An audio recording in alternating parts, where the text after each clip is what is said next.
So that's a wrap on the Oregon playlist. Okay.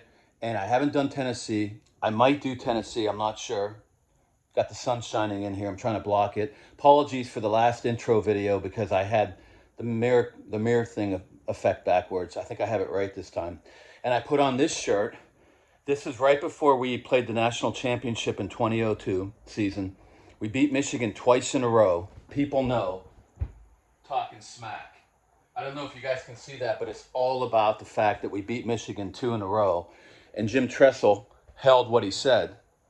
And that just tells you, for you guys that are here that aren't Buckeye fans or don't understand that, or just like jumping on a bandwagon but haven't been longtime fans, that's why it may seem crazy that everybody's talking about firing Day and we may win a national championship. The fact is we won one playoff game anyway, and we're in the playoffs. And, you know, trying to ignore the rest of it, that's pretty cool, right? And Dave's hardly lost any games. He's a good coach. I mean, I think this is his first head coaching job. I think he's done a great job, but can't keep losing to Michigan at Ohio State, and that's how big a deal. People were so fired up that Tressel stopped that nonsense from the 90s. They were like, already it was a victory. He could have gotten killed by Miami in that championship game, but we already won the season. The Miami was the icing on the cake, and what a just fabulous, incredible year that year. With a quarterback, Craig Krenzel, who I really had a hard time with. I really thought he wasn't that good in so many ways. Yes, he was a good leader, but my God, this wasn't the night. Even then, it was what? The early 2000s, and I was yelling, this isn't the 1970s. Rex Kern can't get it done. And honestly, I think Rex Kern was better.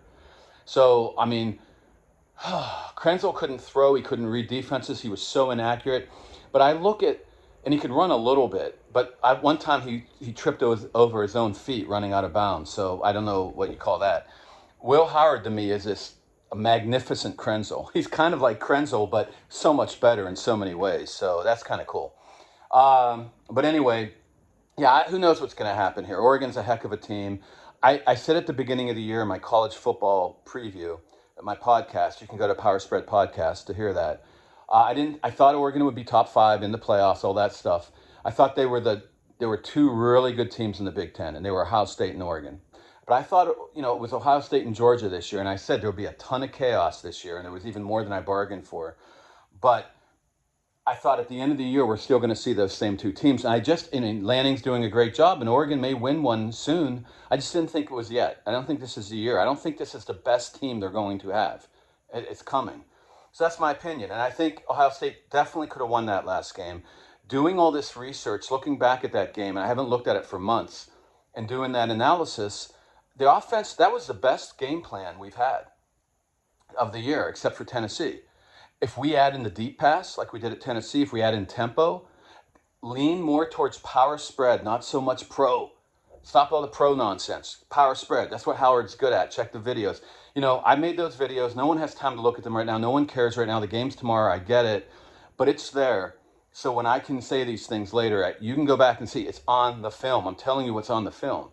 And yeah, Will Howard is so much better as a distributor, an improviser, not in the drop back style timing routes. He may be good at that sometime. And he goes to the NFL. If he makes the NFL, which is debatable, but if he can get in, he's big, he's tall, he's athletic, he has a shot. I think he has more potential than JJ, to be honest with you. Everybody's talking about JJ. JJ's a great college quarterback. Dylan Gabriel, another example, and he's actually really short. Great college quarterbacks. Howard has more potential as an NFL guy, in my opinion. But he definitely is going to have to learn the NFL style, the pro style more, in my opinion, to do that. And he will, maybe. I don't know. He's a learner. He's improved already from when I saw him at Kansas State. But for now, get him on the move. Get a lot of the RPOs, the ROs, the read options. Get that stuff rolling. Mix up the play calling. Don't settle for getting under center with a heavy line and run. Stop doing it. Don't do that nonsense. And keep the field stretched vertically as well as horizontally. Do all the misdirection. Keep it simple too. I thought we saw all that at Tennessee. I don't have to I think it's easy to see that at Tennessee. You could watch anything you want and see that. I'm trying to show you the more subtle things at the first Oregon game, because it wasn't so easy to see that in the Oregon game, but that was our best offensive game plan. And we need to just up it a little more like we did with Tennessee, and that's it. Defense, again, I said it wasn't about the blitzing. It wasn't about the pressure. No sacks. So what? I mean, it's not about that. You get hurries, you get in the face, you tip balls. There's all kinds of things that go on. But Will Stein did outcoach Knowles in this. He out-schemed him, I should say. Well, and maybe outcoached, because I'm still not sure about some of this technique on the fade routes. Whatever. I'd like to learn more about. I'd love to pick Knowles' brain if I could ever talk to him and ask him about all that. But the bottom line is there was so much aggression, and people thought the wrong way. I mean, to do a two-man blitz, drop off the rest of the linemen so you have a two-man rush, both guys were blitzers, keep everybody in the middle of the field selling out for crossers, cover zero, and on the cover zero, on the man-to-man, sitting down at the sticks. That's like the most aggressive thing I think I've ever seen, except for the Buddy Ryan days. I just don't think we're going to see so much of this. And I thought Knowles' game plan against Tennessee is a totally different offense, but it's not completely 100% different, but it is Art Briles style. And definitely Will Stein mixes in more pro. He mixes in a lot of stuff. Air raid, pro. He's just a mix. He's like his own guy. Reminds me of DeBoer a bit, but not quite as exotic as that. Not so many things as DeBoer. Stein's a little simpler. But, he does all this stuff. I think we need to just keep it more simple, and I think Knowles will do that. And I don't think you're going to see blitzing craziness. You may see it early on, but then there'll be a lot of sims. You want variety. You'll see some man-to-man, some zone. You can't just do one thing. You'll see different types of zone. But, Knowles has it all in his toolbox. And, I'm an Ohio State fan, so maybe I'm rooting too much. Who knows? There is a feeling in me like, look, we lost that game to Michigan. There's still a bad vibe. God forbid we go back to the offense's game plans that we had for every other team besides Oregon and Tennessee. God forbid. I can't imagine that, but I've been shocked this year by a lot of things in college scene. The other thing is Tennessee's not nearly as good as Oregon. Tennessee's not really that much of it. They're a borderline playoff team. Penn State's a borderline playoff team. Don't give me that SMU nonsense. Don't give me Boise State. I mean, Boise State could beat Penn State, but they shouldn't. I mean, Penn State should whop them, but we don't know what's going to happen. Boise State's had a great year. Again, great year to SMU and the coach Lashley. Great year Boise State and that new coach Danielson. Wow. Genty, incredible stuff. But Penn State had such an easy schedule. I don't want to get into this. If you're going to make two conferences, which is what the college is trying to go to, two conferences, a playoff system like the NFL, you're making NFL number 2 here, okay? You've got to get the schedules figured out. That would be like, some of the NFL teams get to play semi-pro.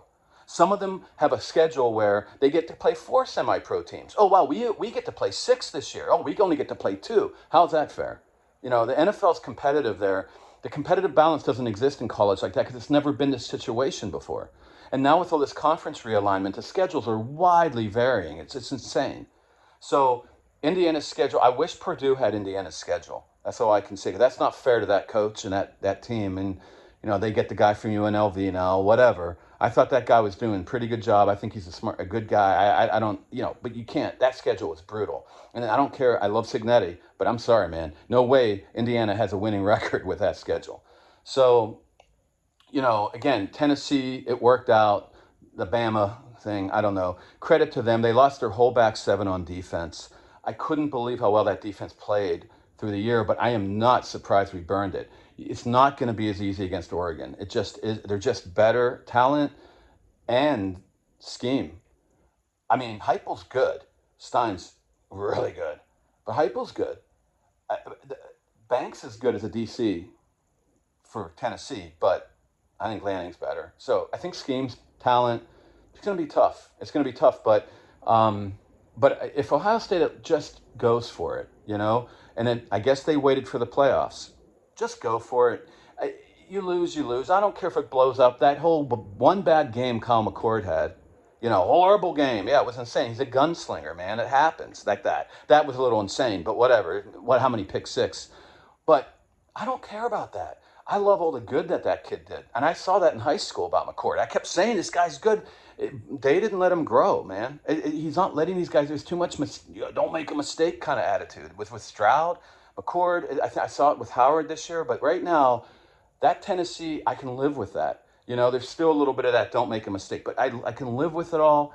You make mistakes, you go for it, and if you lose, you lose, but you go for it. You got to go for it. That's it.